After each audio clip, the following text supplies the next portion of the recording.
Around 5000 BC, we, Homo sapiens, were genetically modified by space aliens. These aliens first landed where the river Euphrates enters the Persian Gulf. The reason is that in that area a high concentration of what is called monatomic gold is found in the seawater, while nowadays the highest concentration is found on the islands of Hawaii. The aliens were members of the Anunnaki Empire and were on a quest to find this metal that is supposed to enhance and repair all bodily functions and stop the body from aging. Monatomic gold is what is called a superconductive metal. Superconductivity means that if you transport, for example, electricity through a line made of this material, you would not lose any energy as a result of heat dissipation. So if you input 100% of energy, you also output 100% of energy. Now apply this principle to your brain, which is a huge sensitive electrical machine. The monatomic gold makes your neural pathways act like quantum drive superhighways. This means that all your senses will receive input optimally. In turn, these inputs will be processed optimally, and those parts of your brain you don't use will become more active, so enhancing your memory, making you better understand problems, allowing you to sense evil, detecting lies, becoming telepathic, and even being able to time travel in your mind by seeing the past or the future.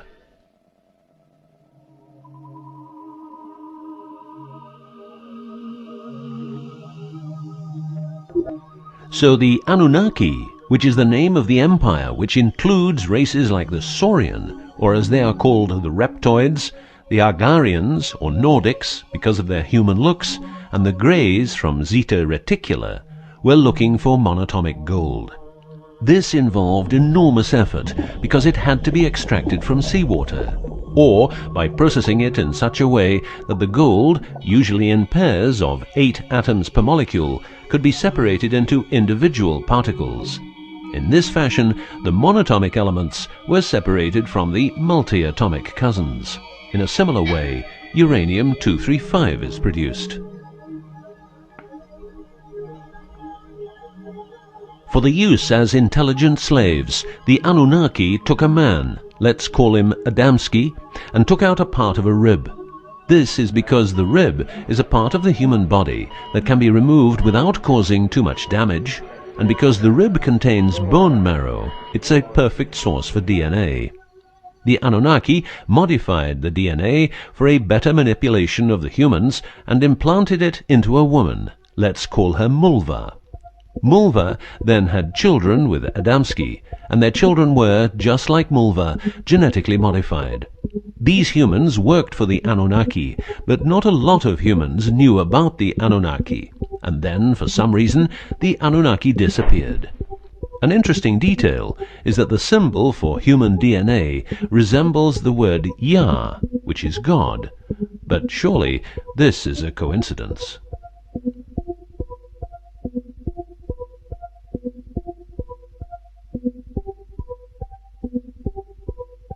Now, some humans received part of the knowledge of the Anunnaki. The last known humans were the Jewish people who carried the Ark on their journey from Egypt to the Promised Land. Before them, the Ark was in the lands of the Sumerians, Babylonians, and Tibetans. This Ark, not the Ark of Noah, was known to have powers beyond human imagination. It could levitate and deliver the fire of stars, a dangerous firework-like display of power that occurred when the monatomic elements became unstable. To make them stable again, you needed to know certain secrets, and with those secrets you could preserve the Ark and thus its powers. The humans who were close to the secrets of the Ark had long and prosperous lives. The best known was Methuselah, who lived to the age of 950.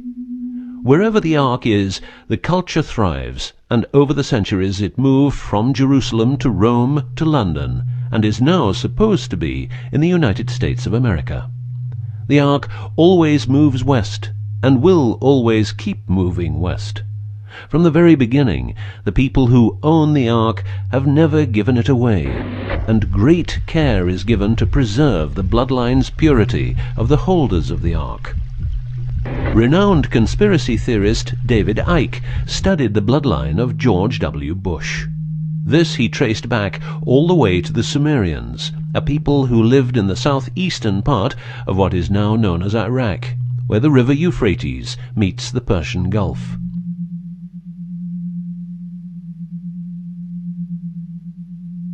The secrets of the elements of the Ark, scientifically known as ORMs, orbitally rearranged monatomic elements, are nowadays hidden by secret societies that have control over society worldwide.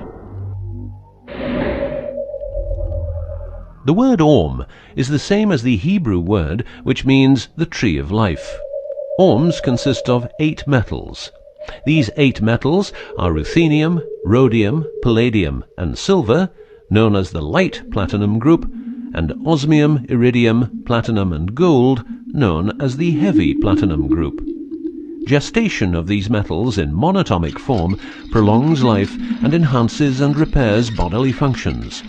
By following what is called a wide-spectrum diet, we can provide our bodies with monatomic superconductive elements. In other words, by eating a lot of grapes, carrots, all blue and dark red fruit and vegetables, and also much other fruit, vegetables, and fish.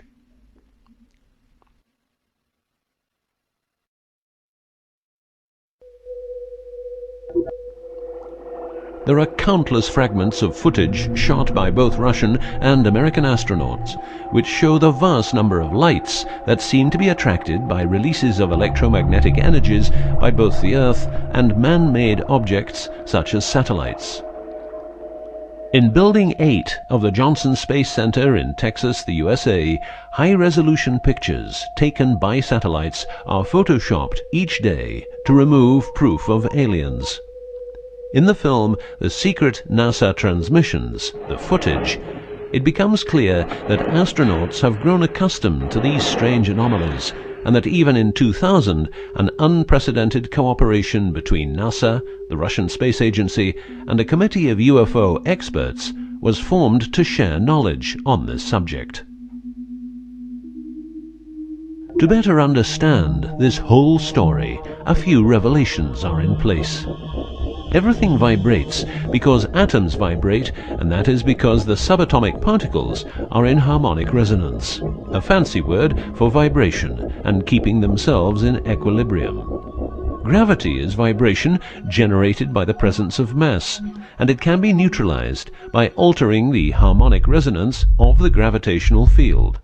In other words, if you generate vibrations, you can alter gravity, and with superconductive materials, the amount of energy needed for generating the vibrations is greatly reduced. A practical example of reducing one vibration with other vibrations is the use of anti-sound. If you instantaneously produce the exact opposite waveform that comes towards you in the form of sound, the sound will cease to exist. This is called destructive interference. One of the forms of creating anti-gravity is called auditive levitation, a method used by Tibetan monks to elevate rocks over 250 meters high and 250 meters distance. By arranging drums and trumpets extremely precisely, together with some 100 men chanting, all arranged in a precise manner, the monks, after about 5 minutes, could levitate a rock weighing a ton and place it exactly where they wanted it. Theorists around the world theorize that huge monuments like those of the Egyptians and Mayan people were built this way. Other examples of anti-gravity we find in the vast amount of UFO sightings. These UFO sightings are actually experiments run by governments in their search for anti-gravity propulsion. So, if the technique is known, why don't we all transport using anti-gravity propulsion? For each year of technological advance, the military advances 44 years. All science is merely a means to an end. The means is knowledge. The end is control. Who will be the beneficiary? What do they want? What they want is control. The establishment of a global economy which is totally predictable and can be manipulated in every sense. Ein Volk, ein Reich, ein Führer. What I am saying is that the vast majority of people is being controlled by the established upper class. I know this is like the plot of a bad movie, but stay with me for a minute. Anti-gravity exists. The ability for everyone to be a genius exists. Aliens exist, and much more efficient ways of producing energy exist. For example, the mighty engine, which produces the same amount of energy as a normal engine, but only using 5% of the fuel a normal engine uses. Or the PAP engine, which without fuel, only driven by the power of zero-point energy and a small amount of noble gases, can deliver 500 horsepower for a period of 10 years. Or the Maternita machine of the Maternita commune, which has delivered 3 to 4 kilowatts out of thin air for the last 20 years. What would be the consequences for the upper class if they lose their monopolistic knowledge? What would happen to them if people would know about the secrets they're holding for us? If I don't need any more gasoline, what would happen? If I don't need any more electricity or gas, what would happen? If I don't need any more medicines from the pharmaceutical industry, what would happen? In order to ensure their powers, the upper class, some call them the Illuminati, handles a strict agenda. The agenda has the aim to prepare the world for world domination, beginning in the US and Europe. According to conspiracy theorists around the world, this is what they are doing as preparation. By the way, these people are extremely smart and fanatic, extremely rich, and they have tried it before. Then they were called the Nazis.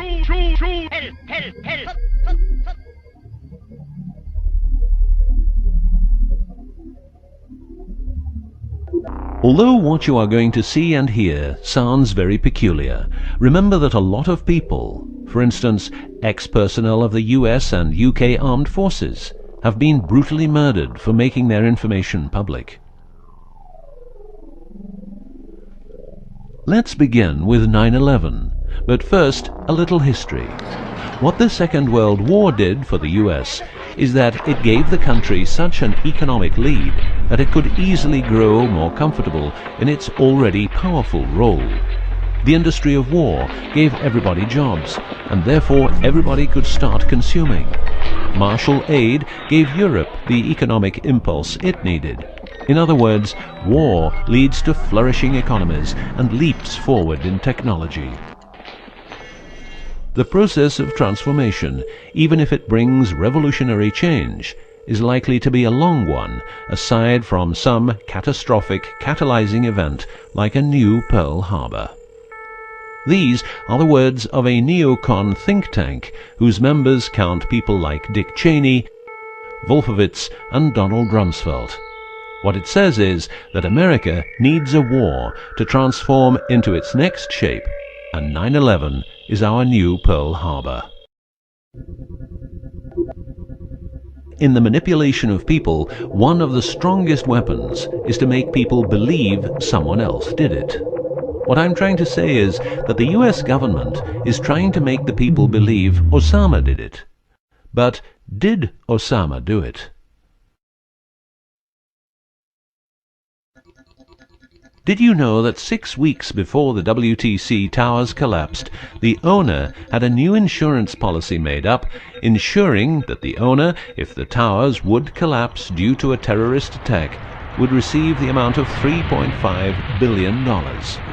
The owner, because 2 towers went down, tried to claim 2 times $3.5 billion, but only received 2.2. What happened to building number 7?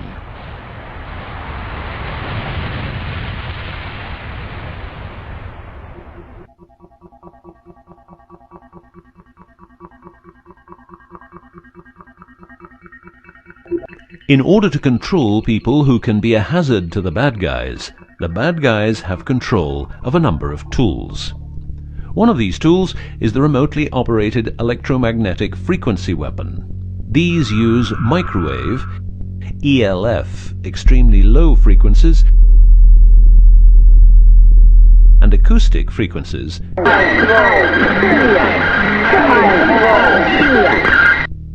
to covertly attack and harass innocent citizens. The use of frequency weapons on humans for behavioral control and murder is not new. For well over 50 years, neuro-electromagnetic frequency weapons have been perfected for their covert use in warfare. These classified, non-lethal or silent weapons, as they are known in the trade, have also been perfected by experimenting on an innocent and unsuspecting public since their early development. Directing a beam of frequencies to a human can cause a series of effects. A well-known effect is ELFs causing nausea, headaches, wild racing heart without cause, sudden violent itching in different parts of the body. A frequency weapon can look like this, or like this. Its shape depends on how frequencies have to be directed to the target. Did you know that the US Patent and Trademark Office holds a vast amount of patents for machines which can be used in direct or subliminal mind control systems? Here are a few. Method and system for altering consciousness. Superimposing method and apparatus useful for subliminal messages, subliminal message generator. Enough about the frequency weapons. Check this link to learn more.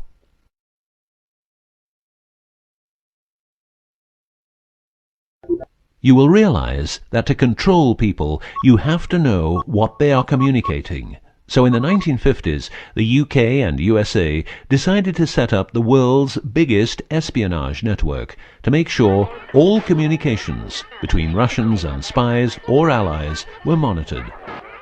This system has continuously been updated since the day it became operational. The system's name is Echelon and consists of a vast network of listening posts, extremely advanced computers, an enormous number of people, dishes, and taps. Echelon's computers capture every communication via Internet, GSM, UMTS, landlines, TV and radio broadcasts, satellite communications, private, military, and diplomatic, and listens to every word. The computers work with a list of keywords, and when a message contains one or more keywords, the message is directed to a specialist who examines the message. If it is suspicious, further action may be taken. Echelon centers are around the world, but here are the best-known locations. Menwith Hill, North Yorkshire, England. HARP, Remote Mind Control Computer Center, Alaska. Pine Gap, near Alice Springs, Northern Territory, Australia. Pine Gap has a complex of radomes, a huge computer room, and about 20 support buildings. The signals analysis section of the computer room is staffed exclusively by CIA and NSA analysts. Within the USA, Australia, and the UK, the NSA can plug into every telephone call and message entering, leaving, or transiting the country. The NSA is also constructing a network of towers up to 500 feet high, each tower at a distance of 200 miles from each other and stretching from the east to the west of the US. The network is called GWEN, Ground Wave Emergency Network. This network transmits very low frequencies combined with ultra-high frequencies and is used in case the communication systems in the US are rendered useless because of a nuclear attack. Coincidentally, the frequencies of Gwen coincide with the frequencies being used by frequency weapons. Also coincidental is the fact that mobile telephone systems like GSM and UMTS also operate in the same frequency areas as some frequency weapons. To further prepare for global domination, the secret US government, led by the corrupt holders of the Ark, also known as the Illuminati, or the New Global Union, or the New World Order, or just plain Nazis using the Eye of Lucifer as their symbol, has started building since the 1940s large underground bases with every commodity you can think of. These bases are basically large cities underground, connected by high-speed magneto-leviton trains that have speeds up to Mach 2. According to Phil Schneider, the black budget is a secret budget that garners 25% of the gross national product of the United States. The black budget currently consumes trillions of dollars per year. Presently, there are over 129 deep underground military bases, or DUMBs, in the United States. These underground bases were built using nuclear-powered laser drills that can drill 7 miles per day. Also, dedicated nuclear explosions were held to create large underground spaces.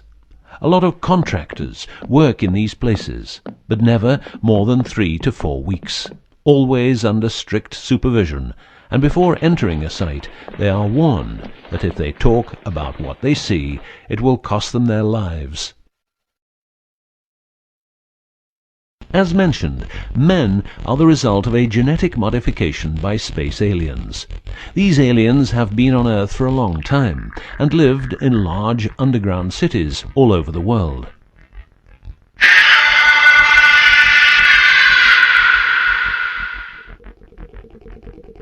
Collaboration with modern governments began as early as 1933 with the Bavarian Illuminati and Thule secret societies, and this collaboration was brought into America via the CIA, which was established with the help of American Nazi agents as well as European Nazis who were brought into America through Project Paperclip and other operations. It was agreed that the aliens and the upper-class secret government would help each other, as agreed in the 1954 Greada Treaty. By 1979, the aliens didn't respect the treaty at all, and it was in this year when, at Dulce Air Force Base, a huge underground base was being built, and during excavation, an underground alien city was discovered.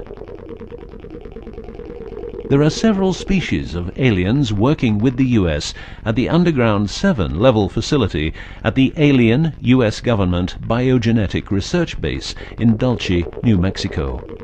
The reason they help the US government is because the aliens need space here on Earth for conducting experiments on humans and storing humans in suspended states for reasons unknown. In exchange, the aliens give the US government technology. Examples of these technologies are stealth aircraft, anti-gravity propulsion, genetic research, quantum technologies, computer technology, biological warfare, medicine, GSM, etc. The greatest weapon the devil has is the disbelief people have in him.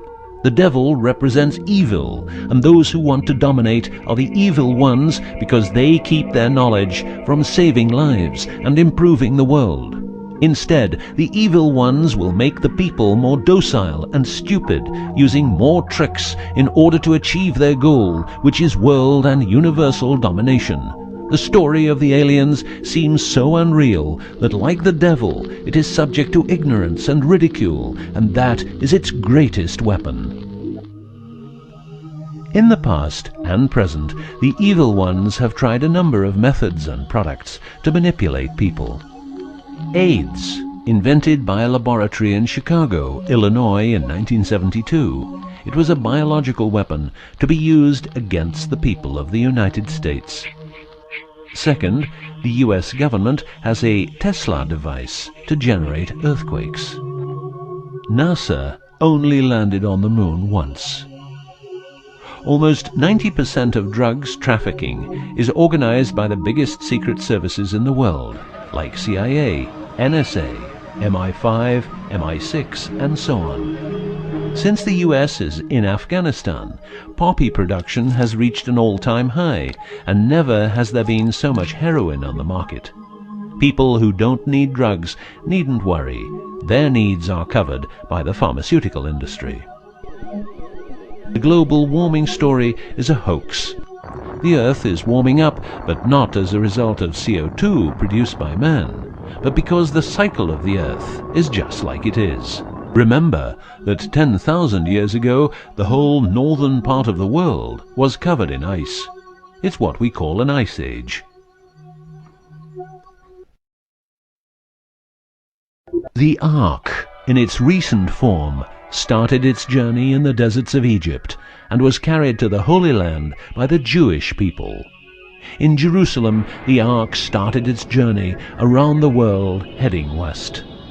Everywhere the Ark has been, one or more obelisks are erected as a symbol of establishment. In the future, the Ark will travel to China, Russia, Iran, until it reaches Jerusalem again, which means the whole world will be under the influence of Lucifer's eye. That will be the moment the Anunnaki Empire will settle and rule Earth uncovertly. On many important sites in the world, buildings carrying symbols of Lucifer's return are common.